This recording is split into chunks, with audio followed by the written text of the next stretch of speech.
Come in. Welcome. I'm E.G. Marshall. It's pleasant out, with the moon riding high, bright enough almost to read by. The very opposite of the night that Julie Connor's story begins for us.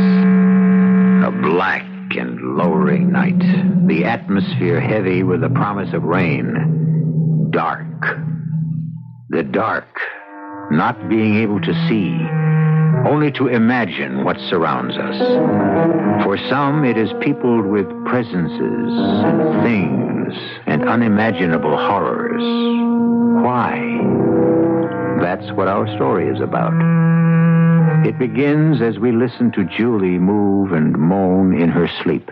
You're trapped, Julie. Trapped. Now, at last I can rid myself of you. Feel me closing in like the walls. Nearer, closer and closer. Do you feel me crushing you like a fly? An ant pressing in on you till all breath is gone and you are nothing. Just another hole in the dark. The light. Oh, where is... Oh, no! Help me. Oh, help me!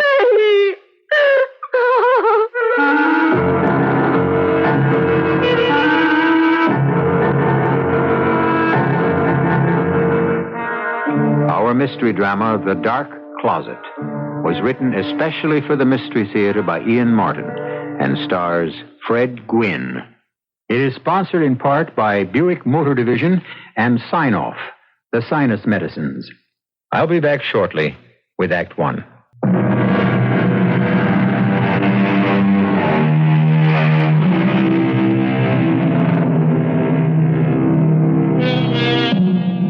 For the goblins'll get you if you don't watch out. No American kid of my generation escaped the dire prediction of little orphan Annie, for whom James Whitcomb Riley had begun his poem prophetically with the words, "Came to our house to stay." I know for me she did. I can still remember the little boy who went to bed, and when they turned the covers down, he wasn't there at all. Or the little girl who says, "Two great big black things a-standin' by her side, who snatched her through the ceiling, for she knowed what she's about. For the goblins will get you if you don't watch out." I wonder what goblin holds Julie Connors in his thrall.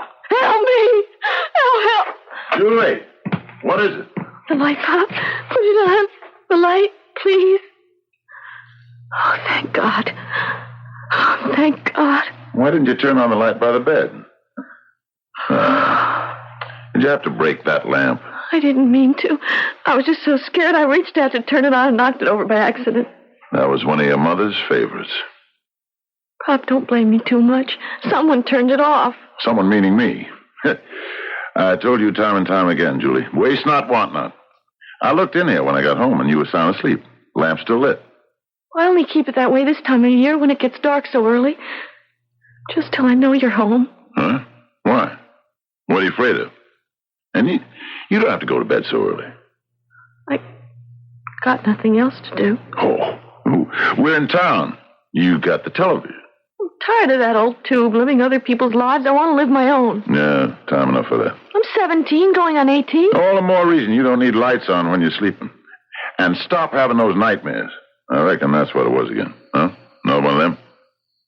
Yes. What? Doesn't matter. Huh? Then I'll say it for you. The boogeyman again, I suppose. Ha! I swear, I don't know what I'm going to do with you, child. Child! That's the trouble. That's what you ain't anymore. Except in half the time you act like you was one.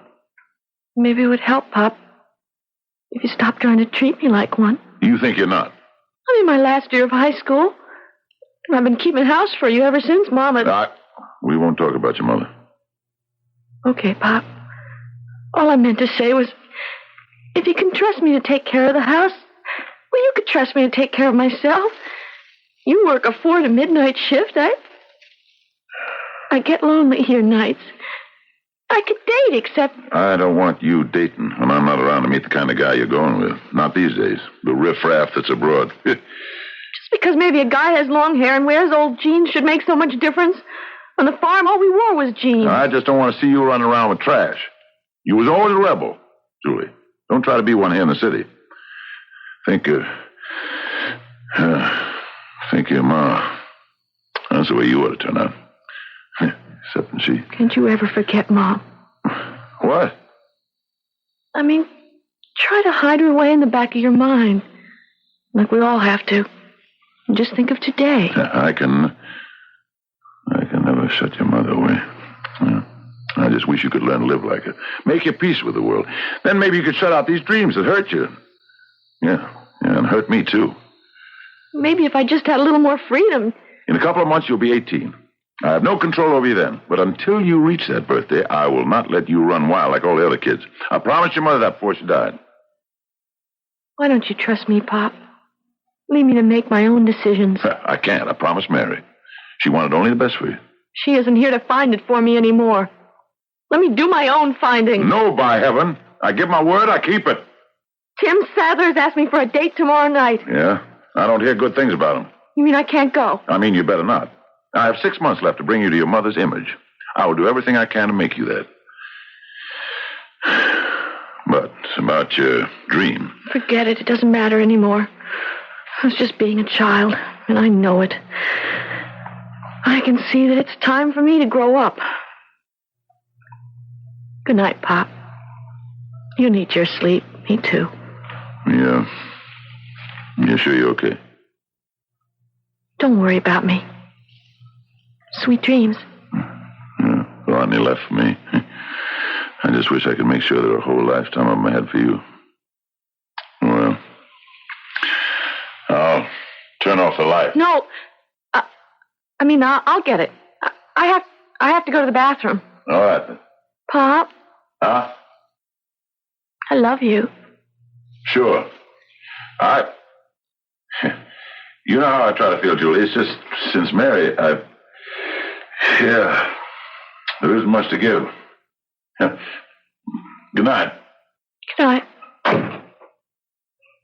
Even when she was alive, there wasn't much for you to give. Oh, God. Will the daylight never come?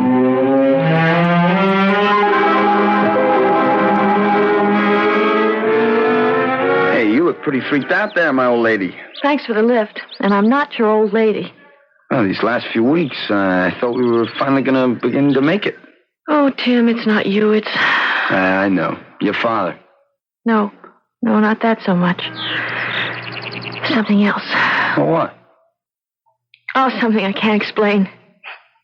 Maybe you ought to dump me. I'm not any good for you. Well, you have been stringing me along there. What's got you down? Sneaking out with me nights behind your old Dodo's back? I don't like it, but what other way is there? Still expect you to sit home and knit or something, huh? What's the way he was brought up? And Mom, they were farm people. Your mother's been dead for 6 years, hasn't she? Yeah, that's a big hang-up, really. Pop goes overboard about trying to, protect me like he thinks Mom would have. Oh, forget it.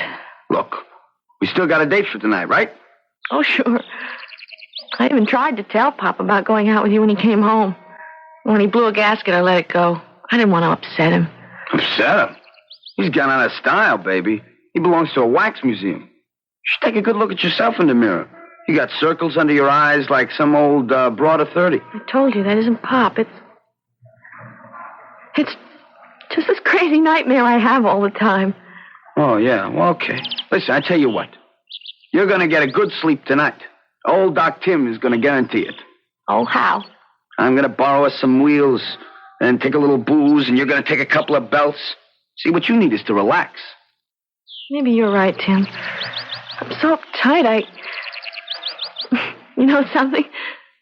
The last few weeks, I've really been afraid I'm going to flip my lid. Well, tonight we're going to do better than that. You're going to blow your mind.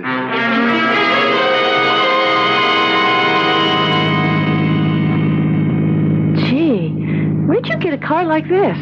Presto, presto, jingle, bingo, Marvel the magician. I wave my magic wand, then... Tim, you've been drinking. How could you tell? Hey, open the glove compartment. Oh, fifth of liquor. Where'd you get that? It's all in the family, kiddo. Way my old man pours it down, he'll never miss one bottle here or there. And the car's my Uncle Joe's. Go ahead. Take the bottle out. I don't want any. You shouldn't have any more.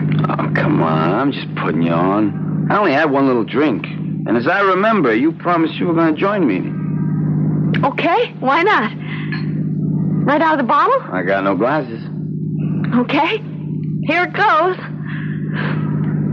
Hey, it's almost empty. Did you? No. I didn't dare sneak a full bottle. Go ahead. Come on, kill it. No, I just want a small sip. Where are we going? Starland. Live it up big. All the rides, the games, the disco. Buying liquor, Starland. What are you going to use for money? That is no problem. What are we slowing down for? There's a liquor store up ahead of you. Oh, why don't we forget it? I don't want any more. Baby.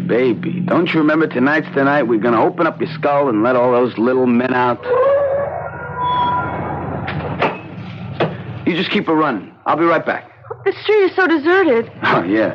Turn on the radio. Keep you company. Okay.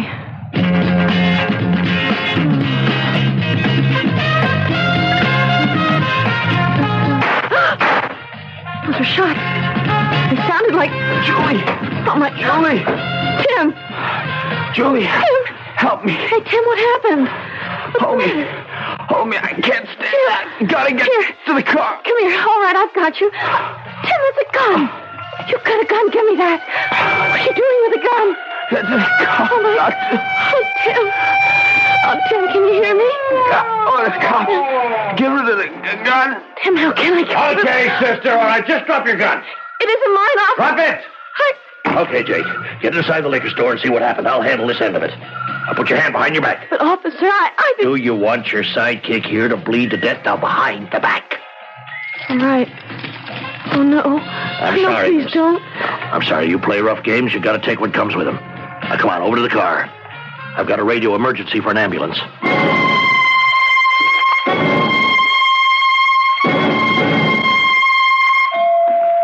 Well, Dr. Sarah Browning, what are you doing here this time of night? Well, I'll tell you, Reverend Samuel Pryor. I've been called in as a special consultant on the shooting case that was brought in. Oh, you mean the boy killed the liquor shop owner? Mm-hmm. Well, he doesn't need a psychiatrist, Sally. He's more apt to need me. They've had him in OR 2.5 hours already. He's not my patient. The little girl who was with him. Yes, well, they took her back to the station house for questioning. And to lock her up. Only she didn't stay locked up. There's a Sergeant Lawrence on the way back here with her. Oh, I guess they're here now. Let me go, please. Miss Connors, just you calm down now. If you'll only talk I'm quiet. not saying anything until... Oh, you're not going to lock me up again. This time I will bust my head wide open. I won't let him get me. Of course we won't let him get you, whoever he is, Julie. This is a hospital. You're perfectly safe. Now, aren't you being foolish? How do you know me? Who are you? I've been expecting you. I'm Dr. Browning. Oh, sure. The head doctor.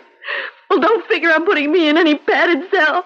Because if you do, you'll see the biggest wingding yet. No padded cell, no keys. You'll have to be confined to your room, but you don't have to close the door, and there are 2 big windows. Honest? Honest. Well, then what? It's late. I want you to get undressed and get into bed. Then I'll give you something to help you sleep, and while we're waiting for it to work, we'll talk a little. Nurse, will you show Miss Connors to her room? Miss, do I have to have these? Sergeant, does she have to be handcuffed? No, if you don't think she needs them now, Doctor. No, I don't. Okay. Oh, thanks, Doctor. You go with the nurse and the sergeant. I'll be up in a moment. I will. For you. Well, looks like you just made a friend. Yes, and I need you, Sam. Could we go to my office for a moment or two? Something's haunting the child. Something beyond tonight. You talked to her earlier. Maybe you can give me a clue to who her private boogeyman is.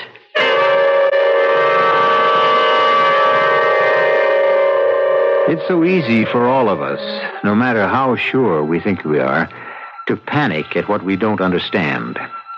Terrors and strange noises that come to us from the dark outside. But when the nameless fright wells up from inside, creating our own boogeyman, call it what you want, then we are truly possessed. And the only last hope is to exorcise the unnamed thing within us. I'll return shortly with Act Two.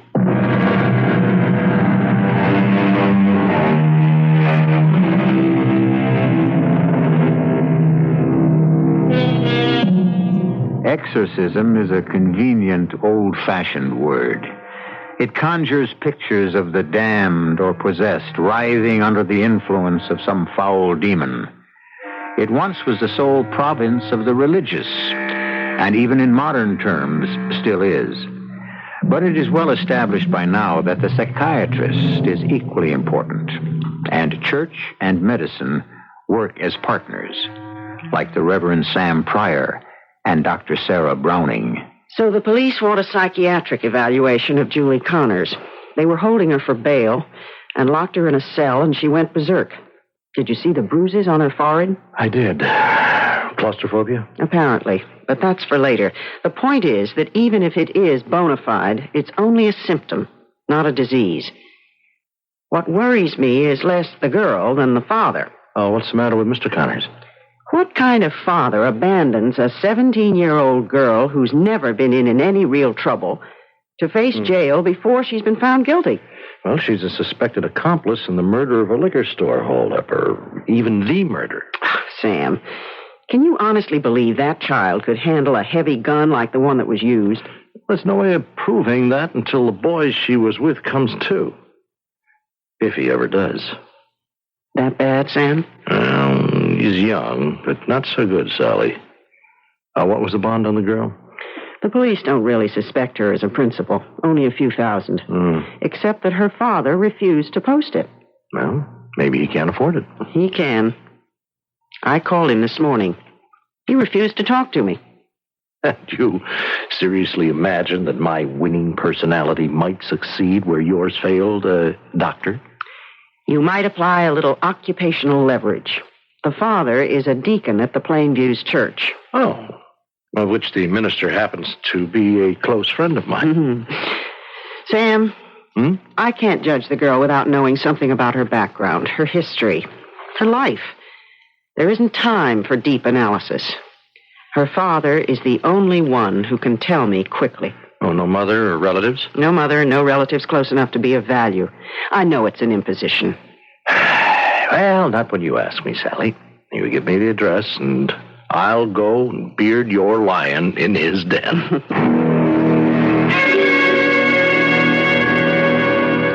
Hello, Julie. Oh, it's you, Doctor. How's Tim? He's still in the recovery room. How are you? I don't know. I promised you a view from a window. Is it all right? Ever since the sun came up, trees and shrubs, flowers, and green rolling out as far as you can see, just like the farm was. The farm? Where I grew up, before we moved to the city. About 1,000 years ago. Or maybe 5,000. Okay, Doc, what do we start with? The lie detector? Don't fight me, Julie. I'm on your side. Do me a favor. I guess I owe you one, getting those handcuffs off of me. So I'll trade. Just tell me the truth. About everything. Good, bad, indifferent. Just all the truth. That's what I'm after. You don't ask for much, huh? When I was a little girl, my father used to say to me, Sally? Sally? Well, my name's really Sarah, but I always hated it, so I got to be called Sally. Anyway, Pop... Oh, that's what I call my father. Anyway, Pop always said to me, don't do a power of wishing, Sally, because the Lord's too busy to come through for everyone. But if you do wish, always wish big. So that's how it is with you and me, Julie. I'm wishing big. You'll tell me everything. Gee, Dot. Oh, what's the difference? What have I got to lose?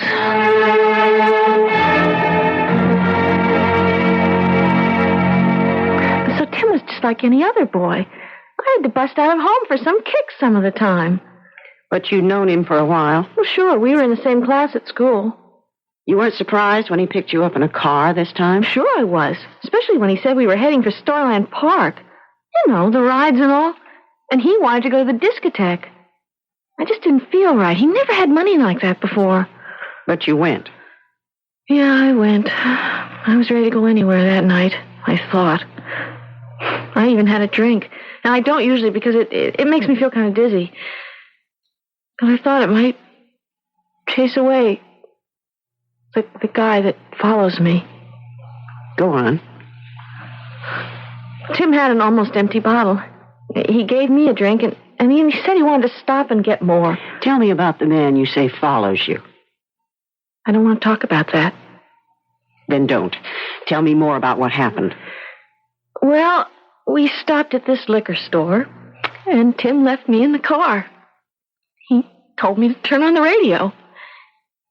I heard him throw away the empty because it broke and smashed in the street. I didn't like that. Why?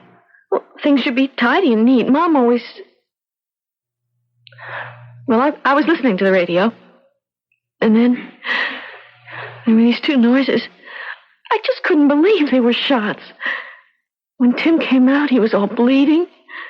He could hardly stand up. And then, I don't know, the police came, an ambulance. They took Tim away to the hospital and me to the station house.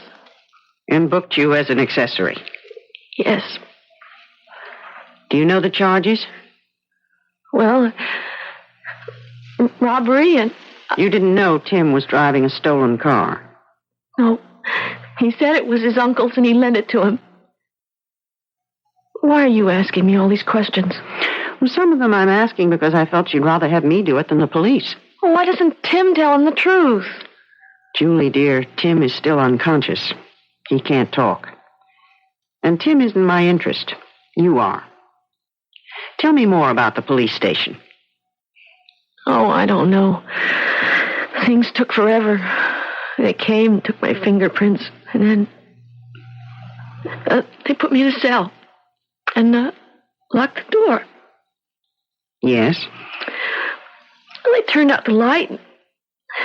I tried to tell them not to because my pop was coming. I asked them to call him. They just didn't pay any attention, and suddenly the walls... He was there. I knew he was going to get me. I just screamed and screamed. The police lady came. I told her to get my pop to get me out of there. And what did she say? She said he'd been there, and he wasn't going to let me out. I'd have to spend the whole night. That's when I went bananas. I beat my head against the walls and the bars. And I don't know, everything just went black. And when you woke up? They were bringing me in here to the hospital. When I met you. All right, Julie. Just a few more questions. Sit on the bed. Okay, dear? Okay. Why don't you just lie back? That's right. Look, I know you've been through a bad time. A jail would scare the daylights out of me. But why would it drive you up the wall the way it did? Because it was just like when I was a kid. And I'd get locked in the closet. To punish you? Yes. Who? Who what? Who locked you up? My mother. And inside in the dark you were terrified? I always thought I'd choke. There wasn't any light. You couldn't see. The walls, you could just feel them. You could feel them moving in. I'd close my eyes. I always hoped my own private door wouldn't be as scary as the other. And the other would come. The other? First I could hear his breathing. Oh, and his voice. Oh, terrible whispering sound.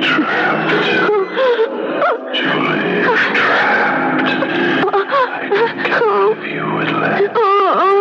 Now, closing in, crushing, smothering till you can't breathe. But how did you know that this boogeyman wouldn't get you? I always knew Pop would come to set me free. And he always did. That's right, except this time. Oh, how could he do that to me? How could he leave me shut up when he loves me? Just the way I love him. How could he let me be there alone to be swallowed up by the dark forever? All right, Julie. It's going to be all right. Don't worry, we're going to get you all straightened out. Oh, Dr. Browning, I'm so afraid. We're all afraid, Julie, of so many things. If I asked you to call me Sally as I called you Julie, would that make it easier? Oh, you're so kind. I do trust you. Whatever you say, but I just want my Pop. I know you do. Sally, please, don't let him walk away from me. If he did, I couldn't live. You don't think he really will, do you?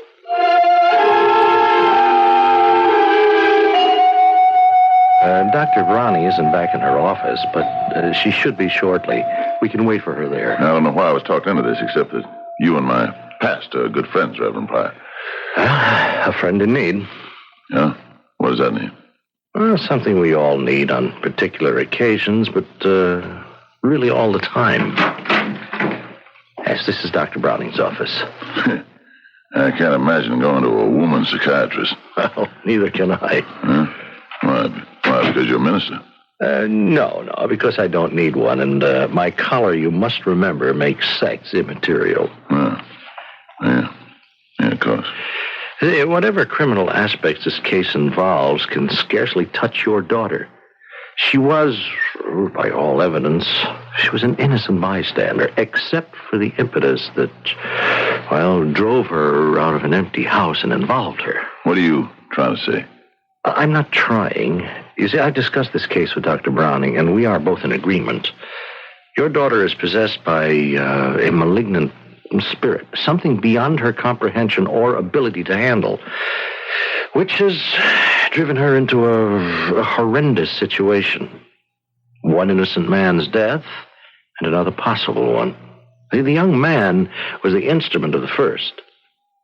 But where does your daughter's guilt lie? Or has she any real guilt at all to bear on those young, shaken shoulders?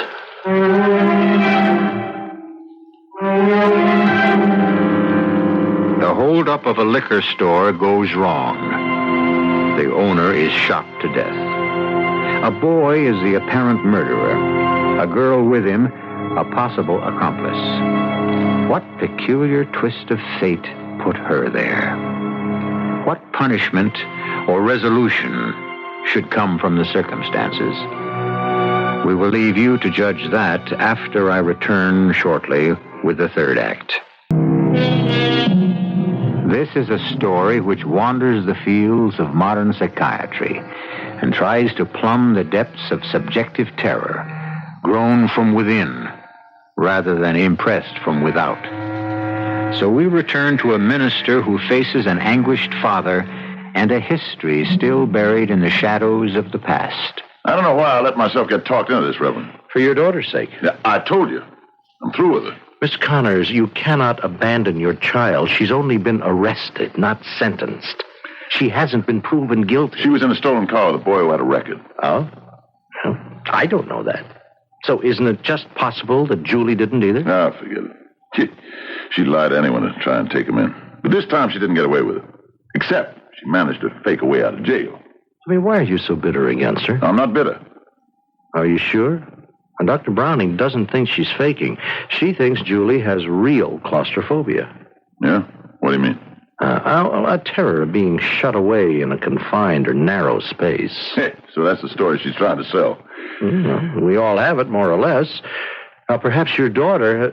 I didn't mean to eavesdrop, but I've just had a long talk with your daughter, Mr. Connors. I think it's true. Who are you? Oh, this is Dr. Browning, the psychiatrist in charge of your daughter's case. A psychiatrist? That's right. A profession I gather may not be too popular with you, Mr. Connors. But I am going to be important in your life. How? I want to be frank, and I don't want to sound arbitrary, but what happens in a few weeks until the trial, as far as Julie is concerned, is almost entirely up to me. If you're trying to trick me into posting a bond for her, the answer is no. Let her stay in jail. Learn a lesson for once.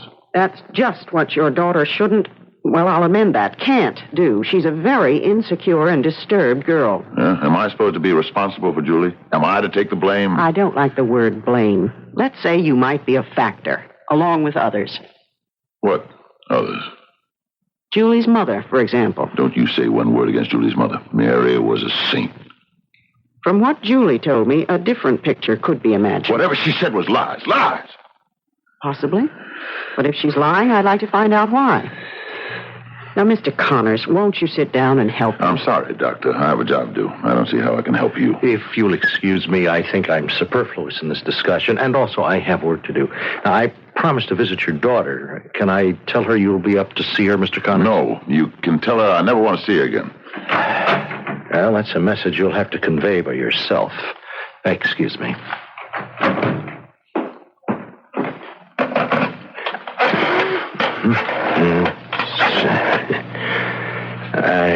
Reverend Pryor.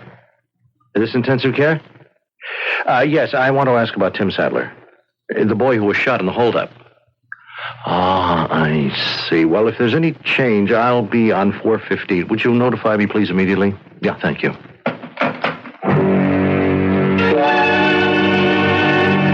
Hello, Miss Connors. Hi. Oh, excuse me, Reverend. Well, for what? Well, you're a minister and all. I didn't mean to be rude. I don't want to answer any more questions. No, who does? So we'll avoid them. Leading ones, anyway. Ooh, it's a pretty nice view out of that window. Reminds me of the farm I was... where I grew up. You like being out there? Better than the city.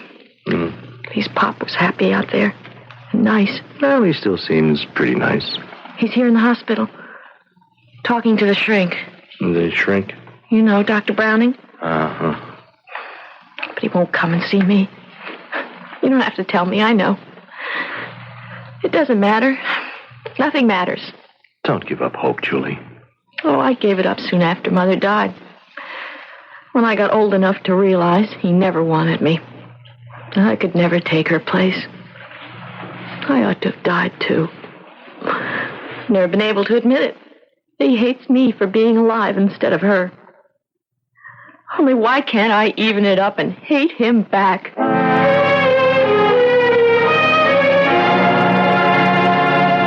And I don't mean to pry, but you did love your wife very much, Mr. Connors. My life began and ended with her. She returned that love. Oh, yes. Mary loved me. Is that why she resented it when Julie arrived? Mary resent Julie? She loved her. And you? Of course. Who doesn't want kids? Oh, sure, on a farm, maybe I was kind of disappointed it wasn't a boy. Farmer needs a boy more than girls, but that was only at first. At first? Well, there was things went wrong. We weren't to have any more kids. That was the Lord's will. Then, after all the years we tried and found God set against us, Julie was growing up. The bad streak was showing through. I told Mary she was too soft on her. What bad streak? The things she'd do. When she was 8, she climbed that big old maple behind the house and got treated like a cat. We had to get the county hook and ladder from the fire department to fetch her down. And then one summer she fooled us all. She was drowned in the river. By the time she was 10, she ran away from home regular. Not so far she couldn't be found. Then at 12, I swear I couldn't blame them. The boys came swarming around. I tell you the truth, she was lovable and damnable to handle, Doctor. And your wife tried to punish her somehow, or at least control her, so she took to locking her in the closet? Who told you that? Why, Julie. That was what she said? Yes. Damn. If now you don't see what a liar she is. Someone had to punish her. I was the one who locked her in the closet. Oh, I see. But you were always the one who came back to let her out. Up till now, Doctor. But I'm not bailing out anymore. As a father or a bailiff. This time she brought her whole problem. And she can stay in the closet for good. Mr. Connors, I want you to listen to me. No, ma'am. You can take up for Julie all you want, but you ain't gonna change my mind. I'm not taking up for Julie. I'm taking up for both of you. Huh? And I'll thank you not to call me ma'am. I am Dr. Sarah Browning, and a specialist in human relationships. 2 minutes is all I ask. Yeah, 2 minutes. Well, a reasonable time. No, that isn't what I mean. It's just... That's what Mary always used to say to me when she wanted something good for us. I reckon I'll give you your 2 minutes, Doctor. For what? To try to get you to look at your lives clearly, yours and Julie's. To give you what you need, Mr. Connors. Love. I had that and lost it. Your wife's, but not your daughter's. Julie don't love me. Not like... Not the way... You couldn't be more wrong. All her life she was set against me, trying to bedevil me, show me her own way, fight me. Because all her life you couldn't give her what she really wanted, a father's love. Try to see it from her point of view, Mr. Connors. She was a child who grew up in a house where her parents loved each other so much she felt excluded. An only child with nowhere else to reach for love. But Mary loved her. Well, of course, a girl takes her mother's love for granted. Except that she so often thinks of her as a rival for her father's affections. How much love did you offer her? Did she ever find from you? I was a farmer. I was up from dawn till sundown. Then there were still chores. Nights I was so tired of... I never had much time for... Exactly. And there was always the thought that had Julie been a boy, she could have worked with you, taken some of those chores off your shoulders, been more of a companion. Listen here, don't make me out no ogre. Maybe some of the things you say are true, but Julie didn't have to act up the way she did. That's just the point. Of course she did. She was trying to win your love the only way she could. Or at least attention. She climbs a tree, pretends to drown, runs away from home, anything to get you to come and rescue her. Even the punishment was worth it. The agony of the dark closet, because she knows you'll be the one to come and save her. I ain't proud of that. Oh, we're human. We do what we do. But have you any idea what that child suffered for your love? What do you mean? Claustrophobia is the most common fear people have. Have you ever been locked up in the dark, Mr. Connors? Ever since my wife died, I've shut myself in a closet. I hide in it because I don't want to wake up and open the door to life again. I had such love that... You could have it again. A different way. From Julie. No, she doesn't love me. She hates me. She wants to love you. Do you want to love her? I don't know. Now, don't throw it away. I've talked to her, Mr. Connors. Do you know about the boogeyman? Oh, that childish nonsense. Yes, childish, perhaps, but not nonsense. Imagine. Just shut your eyes and try to think back to your kid years. Thrust into inky blackness, the key turned, no escape. The gradual feeling that the air was getting too thick to breathe. Above all, the dark. And the fear that you were locked in a coffin. And then, from somewhere, some fairy tale or ghost story, you begin to hear a voice. Trapped, Julie. Trapped. No one to help you. No one to love you. At last I can get rid of you the way I want. The way I should have. Because you never should have been. Do you feel me closing in?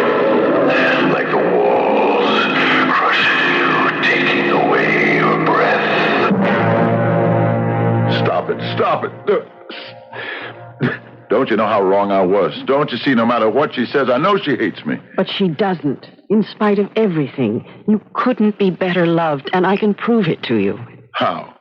Whose voice do you think it was she heard? Because she wasn't a boy, but just a little girl. Because she felt unwanted. Whose voice, Mr. Connors? Oh, no. Oh, yes. Yours. God forgive me. He will. And Julie. It isn't too late. All her rebellion, everything she's ever done, even last night, if she has any guilt in what happened, has been a cry for your love. Can't you offer it to her at last?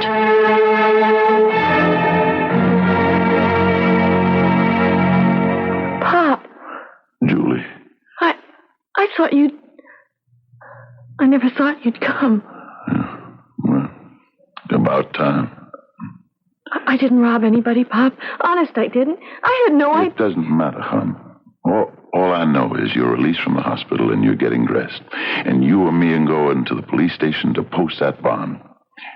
And then we're going home. And no matter what happens, I'm going to fight to keep you there. Oh, Pop. Pop, I don't know what to say. Neither do I much. It ain't going to be easy. So many years to make up for.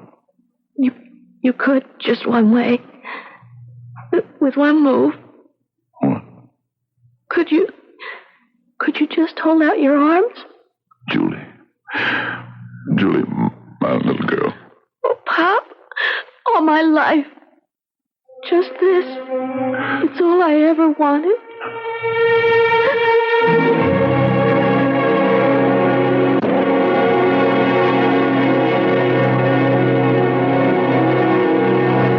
All of us have closets in the mind where skeletons rattle and boogeymen breathe heavy in the dark. Thank the Lord for the people who open the doors for us, and pity all those who don't have the doors opened. I'll be back shortly.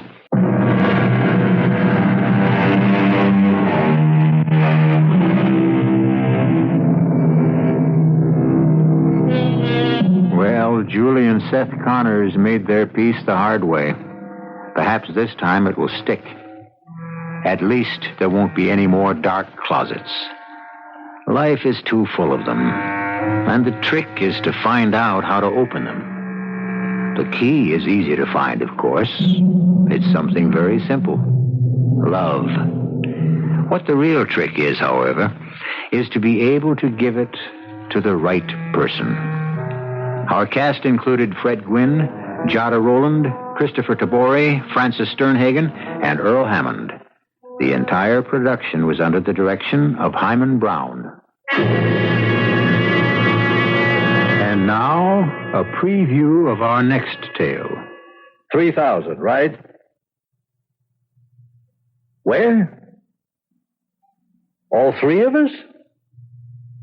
Oh. All right. Will do. We're to put the money in a book in the 42nd Street Library. Put the book back on the shelf at exactly 5 p.m., walk out, and stand for a few minutes chatting near the lions on the library steps. And then split. Oh, they're kidding. Oh, no. They're in earnest. Deadly earnest. Why hang around on the steps? I should imagine somebody wants to get a good look at us. The killer? Yes. It would be a shame to rub out the wrong guys. Radio Mystery Theater was sponsored in part by Uncle Ben's Long Grain and Wild Rice and Anheuser-Busch Incorporated, brewers of Budweiser. This is E.G. Marshall inviting you to return to our Mystery Theater for another adventure in the macabre. Until next time, pleasant dreams.